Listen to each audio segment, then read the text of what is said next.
Nous sommes tous de la même famille. C'est vrai que nous avons tous des droits universels, des droits fondamentaux, qui fait que nous pouvons tous voyager normalement à travers le monde et migrer comme bon nous semble. Mais en réalité, nous ne sommes pas tous traités pareil. C'est-à-dire que nous avons effectivement des droits qui garantissent le droit à la vie privée et familiale, le droit à ne pas subir des traitements inhumains et dégradants, et aussi le droit de demander l'asile, par exemple, lorsqu'on est persécuté pour des motifs politiques, religieux ou ethniques par son propre pays. Ce sont des droits qui sont internationaux ou européens, mais en pratique, les politiques migratoires actuelles font qu'il est difficile de faire respecter ces droits.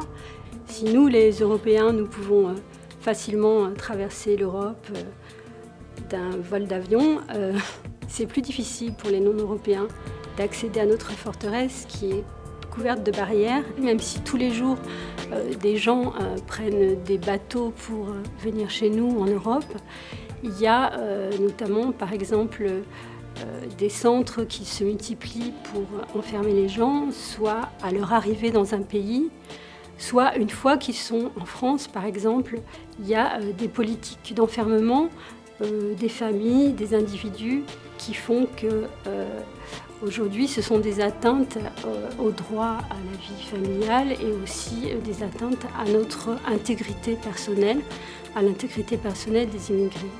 C'est le travail des avocats et des juristes de conseiller tous ces gens qui arrivent sur notre territoire. C'est faire que nous soyons tous d'une même famille et que nous ayons tous les mêmes droits.